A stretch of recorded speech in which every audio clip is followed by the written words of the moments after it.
نحمدہ و نصلی علی رسولہ الکریم اما بعد بسم اللہ الرحمن الرحیم السلام علیکم ورحمۃ اللہ وبرکاتہ۔ شریعت کے مسائل، شرعی مسائل کا آسان حل کیا ہے؟ پاکی ناپاکی کے مسائل، غسل کے مسائل، جنابت کے مسائل، خواتین کے مسائل۔ محترم ناظرین، آج کی اس ویڈیو میں ہم 10 ایسے شرعی مسائل اور ان کے آسان حل آپ کو بتانے والے ہیں۔ شریعت کے ان تمام مسائل اور ان کے آسان حل کی مکمل تفصیل جاننے کے لیے ویڈیو کو آخر تک ضرور دیکھیے گا، انشاءاللہ آپ کو بہت زیادہ فائدہ ہوگا۔ شرعی مسائل میں سب سے پہلا مسئلہ، کیا عشاء کے 4 فرض، 2 سنت اور 3 وتر پڑھنے سے نماز مکمل ہوگی یا نہیں؟ اگر غسل سے پہلے وضو نہیں کیا، ڈائریکٹ شاور کے نیچے کھڑے ہو کر پورے جسم پر پانی بہا لیا تو کیا پاک ہو جائیں گے؟ کیا غسل مکمل ہو جائے گا؟ غسل کے بعد اگر پہلے والے کپڑے پہن لیے تو کیا پھر ناپاک ہو جائیں گے؟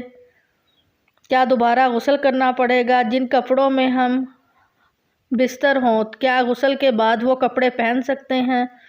صرف پانی سے جسم دھونے سے غسل ہو جاتا ہے یا صابن سے نہانا ضروری ہے؟ جب تک صابن سے نہیں نہائیں گے کیا تب تک پاک نہیں ہوں گے؟ ناپاکی کا غسل کرتے وقت پاک ہونے کے لیے کون سا کلمہ پڑھنا ہوتا ہے؟ اگر غسل کے دوران ستر کھلا ہوا ہو تو کیا پھر بھی وضو ہو جائے گا؟ کیا اس وضو سے نماز پڑھ سکتے ہیں؟ کیا غسل کے بعد نماز پڑھ سکتے ہیں یا پھر سے وضو کرنا ہوگا؟ نماز کی پہلی رکعت میں سورۃ الناس پڑھ لی تو دوسری رکعت میں کون سی سورت پڑھنی چاہیے؟ فرض نماز کی تیسری اور چوتھی رکعت میں سورت پڑھ لی تو نماز ہوگی یا نہیں؟ شرعی مسائل میں سب سے پہلا مسئلہ، جن کپڑوں میں ہم بستر ہوں، کیا غسل کے بعد وہ کپڑے پہن سکتے ہیں؟ کپڑے پاک ہیں یا ناپاک؟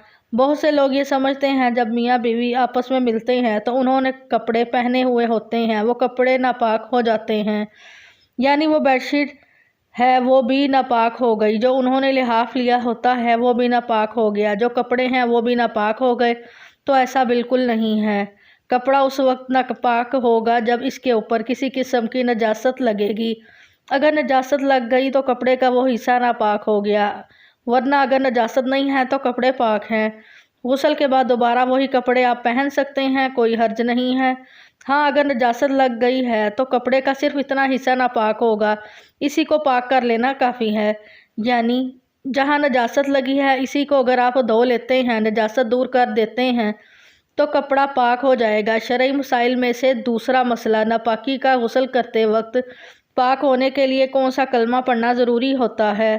واش روم یعنی غسل خانہ اس طرح کی جگہ نہیں ہے جہاں آپ برہنہ حالت میں کھڑے ہیں، تو ایسی جگہ پر اللہ کا نام لینا یا غسل کے وقت کلمہ نہیں پڑھیں گے، اور اس طرح کا کلمہ ادا کرنا یہ جائز نہیں ہے۔ ویسے بھی غسل کے لیے کلمہ پڑھنا یہ ضروری نہیں ہے۔ ایسا نہیں ہے کہ آپ کلمہ پڑھیں گے تو پاک ہوں گے ورنہ آپ ناپاک رہیں گے، ایسا بالکل بھی نہیں ہے۔ جب آپ کے اوپر غسل فرض ہوا، آپ نے پانی سے غسل کر لیا، بس یہی کافی ہے، آپ پاک ہو گئے، کیونکہ پانی سے پاکی حاصل ہوتی ہے۔ غسل چاہے آپ کر رہے ہیں جنابت کا یا ویسے غسل کر رہے ہیں تو کلمہ پڑھنا بالکل بھی جائز نہیں ہے۔ شرعی مسائل میں سے تیسرا مسئلہ، کیا غسل سے وضو ہو جاتا ہے؟ غسل کرنے کے بعد ہم نماز پڑھ سکتے ہیں یا پھر دوبارہ وضو کرنا ہوگا؟ محترم ناظرین، غسل میں 3 چیزیں فرض ہیں۔ جب آپ وہ 3 فرض ادا کر لیتے ہیں، یعنی جن اعضاء کا دھونا فرض ہے، اگر وہ دھل جاتے ہیں، یعنی جب آپ غسل کرتے ہیں تو آپ نے کلی کی ناک میں پانی ڈالا، پورے بدن پر پانی بہایا، تو یہ غسل کے جو فرائض ہیں وہ بھی ادا ہو گئے اور ساتھ ساتھ آپ کے وضو والے اعضاء بھی دھل گئے۔ اگر غسل کرنے کے بعد کوئی ایسا مسئلہ پیش نہیں آیا جس سے وضو فاسد ہو جاتا ہے تو پھر آپ کا وضو باقی ہے، اسی غسل کے ساتھ آپ کا وضو بھی ہو جائے گا، آپ نماز ادا کر سکتے ہیں۔ شرعی مسائل میں سے چوتھا مسئلہ، صرف پانی سے جسم دھونے سے ناپاکی کا غسل مکمل ہو جاتا ہے یا صابن سے نہائیں تو ہی پاک ہوں گے؟ یعنی صرف پانی سے غسل کر لیا تو پاک ہو جائیں گے یا پھر پاک ہونے کے لیے جو ہے وہ صابن سے نہانا پڑے گا؟ بڑی توجہ طلب بات ہے کہ اگر آپ صابن استعمال کرتے ہیں تو وہ صرف صفائی ستھرائی کے لیے ہے۔ اگر آپ کے اوپر غسل فرض ہے تو صرف آپ پانی سے نہا لیں، پانی سے آپ غسل کر لیں تو آپ پاک ہو جائیں گے۔ ہاں اگر کہیں نجاست لگی ہے، کوئی میل وغیرہ ہے تو ظاہری بات ہے اس کے لیے پھر آپ صابن وغیرہ استعمال کریں گے، ورنہ اگر آپ صرف پانی سے ہی غسل کرتے ہیں تو غسل آپ کا ہو جائے گا۔ غسل میں ضروری نہیں ہے کہ آپ صابن سے نہائیں گے تو پاک ہوں گے ورنہ آپ ناپاک رہیں گے، ایسا بالکل نہیں ہے۔ اگر آپ کے اوپر غسل فرض تھا، آپ نے غسل کر لیا، 3 جو فرض ہیں وہ ادا ہو گئے تو آپ پاک ہو جائیں گے۔ شرعی مسائل میں سے 5واں مسئلہ، اگر غسل سے پہلے وضو نہیں کیا تو کیا ڈائریکٹ شاور کے نیچے کھڑے ہو کر پورے جسم پر پانی بہا لیا تو کیا غسل ہوگا یا نہیں؟ بالکل ہو جائے گا، کیونکہ غسل سے پہلے وضو کرنا یہ سنت ہے، فرض نہیں ہے۔ اگر آپ ڈائریکٹ شاور کے نیچے کھڑے ہو گئے، آپ نے کلی کر لی اور ناک میں پانی ڈال کر اور ڈائریکٹ شاور کے نیچے کھڑے ہو گئے تو تب بھی آپ کا غسل ہو جائے گا، آپ کو طہارت حاصل ہو جائے گی۔ ہاں غسل سے پہلے وضو کرنا یہ مسنون ہے۔ شرعی مسائل میں سے 6واں مسئلہ، اگر غسل کے دوران ستر کھلا ہوا ہو تو کیا پھر بھی وضو ہو جائے گا؟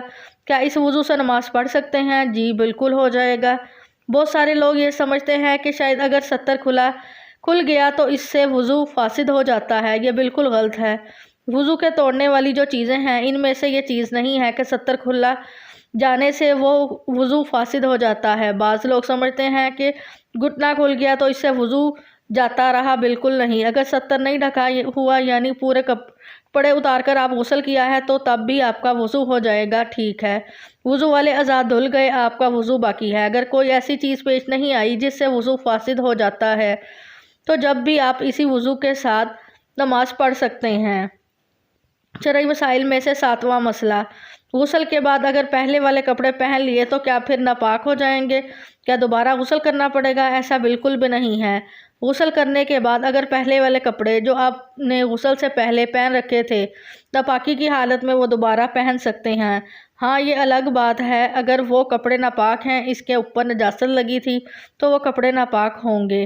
اگر کپڑوں کی نجاست جسم پر لگ گئی تو جسم کا وہ حصہ ناپاک ہو جائے گا، اس کی پھر نجاست کو دور کرنا یہ ضروری ہے، غسل فرض نہیں ہوگا۔ غسل سے پہلے جو کپڑے پہن رکھے تھے غسل کے بعد دوبارہ وہی کپڑے پہن لیے تو آپ کے اوپر غسل فرض ہو جائے گا، ایسا بالکل نہیں ہے۔ شرعی مسائل میں سے 8واں مسئلہ، نماز کی پہلی رکعت میں اگر بھول کر سورۃ الناس پڑھ لی تو باقی رکعتوں میں کیا پڑھیں گے؟ نماز کیسے مکمل کریں گے؟ چونکہ قرآن مجید کی آخری سورت سورۃ الناس ہے، اس سورت پر قرآن پاک مکمل ہو رہا ہے۔ بہت سارے لوگ یہ مسئلہ نہیں جانتے اور غلطی کرتے ہیں۔ اگر کبھی ایسا ہو جائے پہلی رکعت میں سورۃ الناس تلاوت کر لی تو ہم نماز کیسے مکمل کریں گے؟ اگلی رکعتوں میں کیا پڑھیں گے؟ اس مسئلے کو اچھے طریقے سے سمجھ لیجئے۔ ایک بات ہمیشہ یاد رکھیں کہ پہلی رکعت میں جو آپ قرات کریں وہ تھوڑی لمبی ہو، پہلی رکعت میں تھوڑی لمبی تلاوت کریں اور دوسری رکعت میں پہلی رکعت کی نسبت تھوڑی چھوٹی سورت تلاوت کریں۔ اسی ترتیب سے یہ ضروری ہے، یعنی پہلی رکعت میں جو آپ تلاوت کر چکے اب اگلی رکعت میں اس سے اگلی سورت ہونی چاہیے۔ یعنی مثال کے طور پر پہلی رکعت میں آپ نے سورۃ الفلق یعنی قل اعوذ برب الفلق تلاوت کی ہے تو دوسری رکعت میں سورۃ الناس یعنی قل اعوذ برب الناس یہ والی سورت تلاوت کریں گے، یعنی اس سے آگے والی سورت۔ پہلی رکعت میں آپ نے سورۃ الفلق تلاوت کی اور دوسری رکعت میں آپ سورۃ الاخلاص تلاوت کر رہے ہیں تو یہ ترتیب غلط ہو جائے گی، تو اس چیز کو آپ نے درست کرنا ہے۔ اب اگر کبھی اس طرح ہو جائے کہ پہلی رکعت میں آپ نے سورۃ الناس تلاوت کر لی تو آپ اس کو چھوڑیں گے نہیں۔ ایسا نہیں ہے کہ پڑھتے پڑھتے آپ کو یاد آیا کہ یہ تو میں آخری سورت تلاوت کر رہا ہوں، اس کو چھوڑ کر آپ پچھلی سورت کی طرف لوٹ جائیں، ایسا نہیں ہے۔ اسی کو جاری رکھیں، یہ سورت تلاوت کریں۔ اب اگلی رکعت میں آپ کیا کریں گے؟ دوبارہ اسی سورت کی تلاوت کریں گے، پچھلی سورت کی طرف جان بوجھ کر لوٹ جائیں گے تو یہ مکروہ تحریمی ہے، ایسا نہیں کرنا چاہیے۔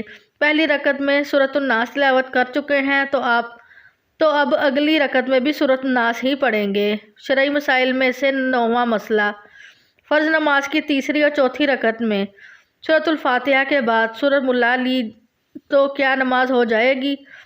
فرض کی تیسری اور چوتھی رکعت میں سورۃ الملا لیں تب بھی نماز ہو جائے گی، اگر نہیں ملائی تب بھی ہو جائے گی۔ یہ صرف امام کے لیے مکروہ ہے کہ وہ فرض کی تیسری اور چوتھی رکعت میں سورت نہ ملائے۔ اگر کوئی شخص اکیلے تنہا نماز پڑھ رہا ہے تو اس کے اپنے اختیار میں ہے، وہ پڑھنا چاہے تو پڑھ سکتا ہے اور نہ پڑھے تب بھی اس کی نماز ہو جائے گی۔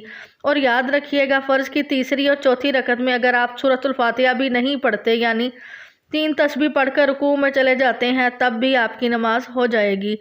فرض کی تیسری اور چوتھی رکعت میں سورۃ الفاتحہ پڑھنا اور کوئی سورت ملانا یہ ضروری نہیں ہے، لیکن پڑھ لینا یہ زیادہ افضل ہے، بہتر ہے۔